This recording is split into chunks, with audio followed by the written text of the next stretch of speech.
Trump sir एक ऐसा unpredictable आदमी है, उसका पता कोई नहीं चलता। आज वो आपके साथ है तो कल वो आपके खिलाफ है। अपने इंटरेस्ट हैं अमेरिका के पाकिस्तान के साथ। तो उनको ये बताया गया है कि पाकिस्तान के जो एरियाज हैं, जो गिलगित बल्तिस्तान है, वहां पे ऐसे वहां पे केपीके में मिनरल्स हैं, ऐसा पत्थर है, ऐसे वहां पे जखायर मौजूद हैं कि अगर आप उन पे टेक ओवर कर लेते हैं तो मौजा ही मौजा। 96% लोग जो गजा में रहते हैं वो ये समझते हैं कि जो हालात आज गजा में हैं उसका जितना जिम्मेदार इसराइल है उतना ही जिम्मेदार हमास है, क्योंकि 2023 अक्टूबर में हमास ने अटैक किया था इसराइल के ऊपर। पहल यहां से हुई थी, फिर बदले में 60,000 से ज्यादा बंदे मरवा दिए आपने। तो हमास की जो क्रेडिबिलिटी है खत्म हो चुकी है। वहां के लोग ये कहते हैं कि हम हमास को नहीं चाहते। हर बंदा मुसलमान है, हर बंदा अपनी आखिरत के लिए फिक्रमंद है।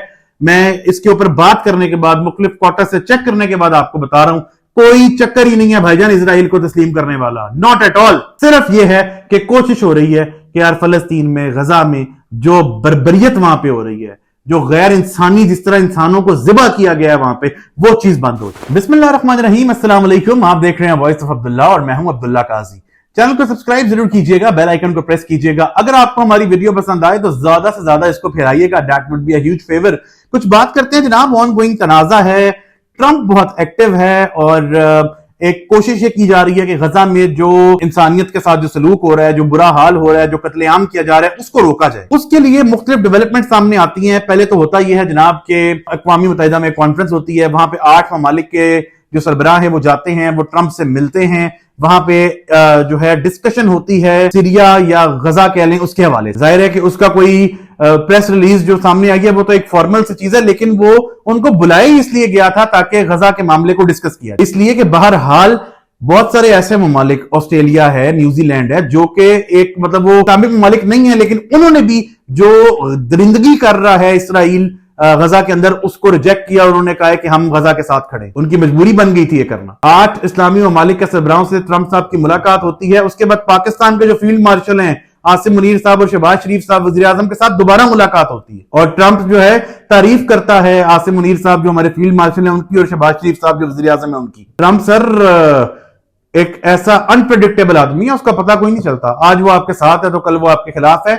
अपने इंटरेस्ट हैं अमेरिका के पाकिस्तान के साथ। तो उनको ये बताया गया है कि पाकिस्तान के जो एरियाज हैं, जो गिलगित बल्तिस्तान है, वहां पे ऐसे वहां पे केपीके में मिनरल्स हैं, ऐसा पत्थर है, ऐसे वहां पे जखायर मौजूद हैं कि अगर आप उन पे टेक ओवर कर लेते हैं तो मौजा ही मौजा। फिर ट्रंप को एक शौक है, वो कहता है कि मुझे नोबेल प्राइज चाहिए पीस। खैर जनाब, ट्रंप की मुलाकात होती है। मुलाकात होने के बाद जो है एक एजेंडा जारी करता है, ठीक है, और उसमें जो इस्लामी ममालिक शामिल हैं, ठीक है, वो है जनाब आप देख लें, यानी कि ये इस्लामी ममालिक हैं जो कि गजा का मुकदमा लड़ रहे हैं, या जो फोर्स बनेगी इस्लामिक जो फोर्स बनाई है वो इन ममालिक में 8 ममालिक पे जनाब वो बेस करती है। सऊदी अरब है, यूएई है, कतर है, उसके बाद जनाब मिस्र है, टर्की है और इंडोनेशिया है और पाकिस्तान है और उर्दन है। ये वो ममालिक हैं जो ट्रंप के पास इसराइल का मुकदमा लेके गए। अब पाकिस्तान की अगर हम बात करते हैं, sir the only Islamic nuclear country, that is the reason कि अगर ये जो हम इसको फोर्स कह लें या नेटो टाइप एक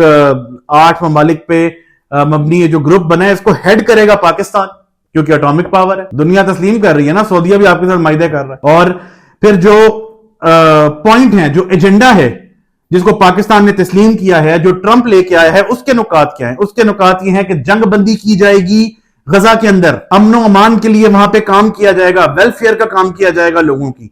गजा के जो लोग हैं उन पे मबनी एक फलस्तीनी कमेटी बनाई जाएगी जो गजा को हेड करेगी, और उसके ऊपर जो सरबराही होगी उसमें 2 लोग होंगे, टोनी ब्लेयर और डोनाल्ड ट्रंप। टोनी ब्लेयर आपको पता है इंग्लैंड के वजीर आजम रह चुके हैं, मशहूर शख्सियत है। फिर हमास के हवाले से जो अमेरिका है या इजराइल है, उनका यह स्टांस है कि हमास जो है वो उसकी जीरो इंटरफेरेंस होगी इसराइल में या गजा में भी। इवन जो हमास है उसको गजा से अपने आप को वाइंड अप करना पड़ेगा। और मजे की बात यह है कि 1400-1500 इसराइली जो हैं उनसे जो सर्वे लिया गया है, आगे चल के मैं आपको बताऊंगा, उसमें सिर्फ 4% लोगों ने कहा है कि हम हमास की कारकर्दगी से या उसके रोल से मुतमईन है। 96% लोग जो गजा में रहते हैं वो ये समझते हैं कि जो हालात आज गजा में हैं उसका जितना जिम्मेदार इसराइल है उतना ही जिम्मेदार हमास है, क्योंकि 2023 अक्टूबर में हमास ने अटैक किया था इसराइल के ऊपर। पहल यहां से हुई थी, फिर बदले में 60,000 से ज्यादा बंदे मरवा दिए आपने। तो हमास की जो क्रेडिबिलिटी है खत्म हो चुकी है।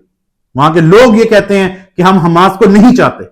उसके बाद और जो दीगर पॉइंट है कि विड्रॉल करेगी जो इजराइल है, वो गजा से विड्रॉल करेगी। अभी उन्होंने पहली शर्त यह रखी है कि जो हमारे कैदी मौजूद हैं गजा के पास, अगर उनको छोड़ दिया जाता है तो 2 स्टेप पीछे हम आ जाएंगे, यानी काफी तकरीबन 30% जगह जो हमने कब्जा किया हुआ गजा पे उसको हम उससे बैकआउट कर जाएंगे। तो उसके बाद मजीद शराइत हैं, जैसे जैसे वो पूरी होती जाएंगी तो वो विड्रॉ करते जाएंगे। पाकिस्तान का मौकफ ये है, पाकिस्तान ये कहता है कि गजा उस पोजीशन में दोबारा बहाल हो जिस पोजीशन में वो 1967 से पहले था। लेकिन जाहिर है ये एक मौकफ है, इसमें उस वक्त हालात और थे, अब जो है वो हालात बहुत और हैं। 60,000 इंसानों की जानें जा चुकी हैं, बहुत सारा हिस्सा ऐसा है जिसपे इसराइल कब्जा कर चुका है।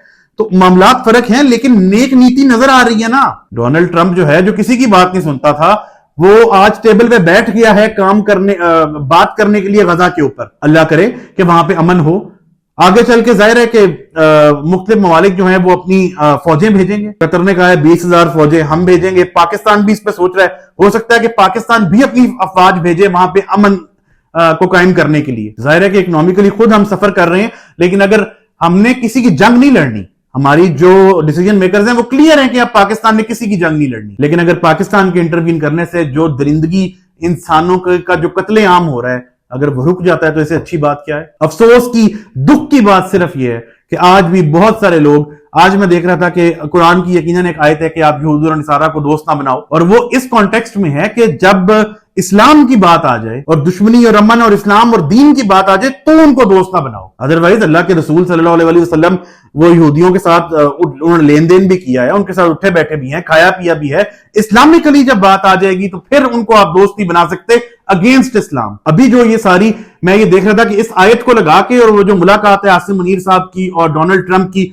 उसको जनाब वो कोट कर रहे हैं। और जो लोग हैं वो ये मतलब कहना चाह रहे हैं कि जो आसिम मुनीर साहब हैं या फिर जो शहबाज शरीफ साहब हैं वो यहूदियों के साथ जाके मिल गए, या वो प्रो इजराइल हो गए, या वो इजराइल को एक्सेप्ट करने के ऊपर आ गए हैं। नॉट एट ऑल, कोई चांस ही नहीं है इस बात का। लेकिन जब आपके पास कोई चीज ना हो, सियासत में बेचने के लिए कुछ ना हो, तो फिर प्रोपेगेंडा आप करेंगे ना। वही प्रोपेगेंडा कर रहे हैं, भोली अवाम है वो उस चीज में आ जाती है। अच्छा जी, अगर शहबाज शरीफ साहब का मिलना जो है डोनाल्ड ट्रंप से वो मतलब कोई वो उसका हिस्सा यहूदी लॉबी का बन गए, तो इमरान खान साहब भी तो मिले थे ट्रंप से, उसको फिर आप क्या कहेंगे? फिर वही फॉर्मूला वहां भी लगाएं। कौन था जो डोनाल्ड ट्रंप ने जब नहीं अभी इक्तदार नहीं संभाला था तो वो उम्मीदें लगाते थे और कहते थे कि बस ये डोनाल्ड ट्रंप ने आके जैसे ही उसने ओथ लेना है तो पहली कॉल उसने पाकिस्तान में करनी है कि इमरान खान को रिलीज करो। किससे उम्मीदें आपने लगाई हुई थी? ट्रंप से। वो तो फिर पाकिस्तान की ज़ाहिर जंग हुई और हमारी आर्मी जो है, जो एक हमारे जाहिर कि इकोनॉमिकली हम सफर करते हैं तो लोग हमें एक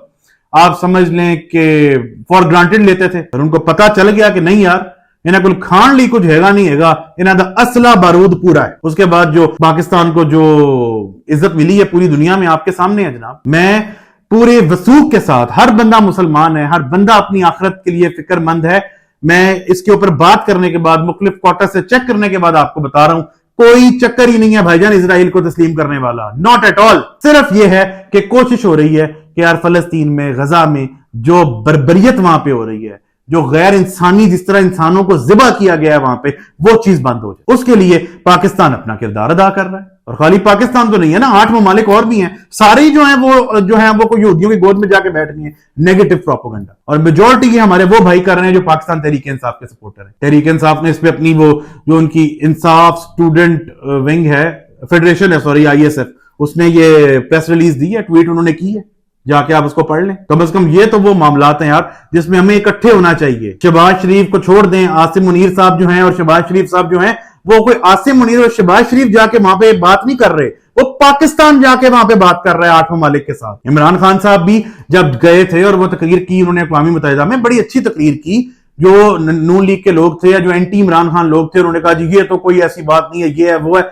उस वक्त इमरान खान साहब नहीं गए थे, वजीर आजम पाकिस्तान गया था। हमेशा हमने आपको यह बात की है, सर पाकिस्तान है तो मैं और आप भी हैं, पाकिस्तान है तो इमरान जरदारी नवाज भी है। कोई लीडर, कोई भी सियासतदान पाकिस्तान से बड़ा नहीं है। पाकिस्तान की कोशिश है कि अमन हो जाए गजा में, उस कोशिश में अल्लाह करे कि ये जिसे हम कहते हैं कि तोड़ चढ़ जाए। इसके अलावा बाकी जितनी बातें आपको सुनने को मिल रही है, वो मैं देख रहा था तारिक मतीन साहब जो है उनको बल्कि इकरारुल हसन साहब ने कोट किया अपनी ट्वीट में, और वो एक फेक वेबसाइट जिसके ऊपर इसके अलावा और कोई स्टोरी मौजूद ही नहीं है, उसको कोट करके और वो कह रहे हैं कि जो पाकिस्तान के जो फील्ड मार्शल हैं वो खुदा ना खास्ता प्रो इजराइल हो गए। अल्लाह से डर जाएं सर, बहुत बड़े बड़े ये इल्जामात हैं, इस तरह के इल्जामात किसी पे ना लगाया करें। माजी में कमर जावेद बाजवा साहब के ऊपर भी इस तरह की उनके ऊपर लोगों ने कादियानी होने के इल्जाम लगाए और फजूल किस्म की बकवास की, और फिर उनको हरम से उन्होंने तस्वीर अपनी जारी की कि जाए देखें मैं उम्रा कर रहा हूं, मैं मुसलमान हूं। पाकिस्तान को इज्जत मिल रही है, उसमें खुश नहीं। दोबारा कह रहा हूं, कोई लीडर नवाज, जरदारी, इमरान पाकिस्तान से बड़ा नहीं है सर। पाकिस्तान है तो हम सब हैं, फिल वक्त नहीं। थैंक यू सो मच, बहुत शुक्रिया।